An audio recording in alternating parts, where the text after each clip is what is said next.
Right here on Live Now from Fox. We are learning now through Fox News that Pope Francis has been diagnosed with bilateral pneumonia in both lungs, but was in a good mood, the Vatican said in a statement earlier today. Laboratory tests and chest x-rays continue to reveal a complex medical picture, the Vatican also said. This infection, which arose on a picture of bronchitis and which required the use of antibiotic therapies, makes this treatment more complex, a Vatican statement continued. The chest CT scan of the Holy Father underwent this afternoon demonstrated the onset of bilateral pneumonia that required further therapy.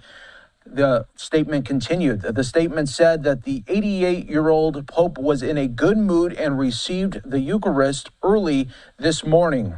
Pope Francis was admitted to the hospital last week to receive treatment following a week-long battle of bronchitis. Can lead to pneumonia, which is a deeper and far more serious infection of the lungs' air sacs.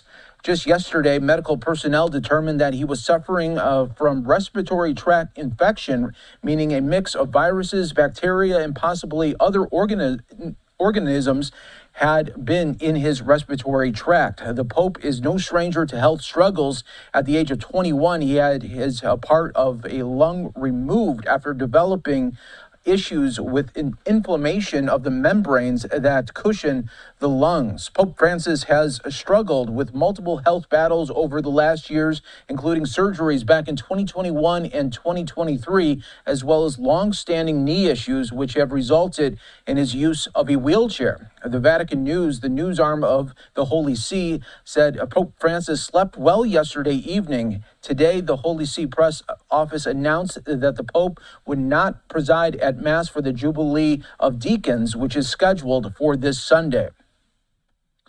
Pope Francis was touched by the outpouring of support, officials have said. It is noted that the Pope has received numerous well wishes as well as drawings and cards from children in the hospital's pediatric unit.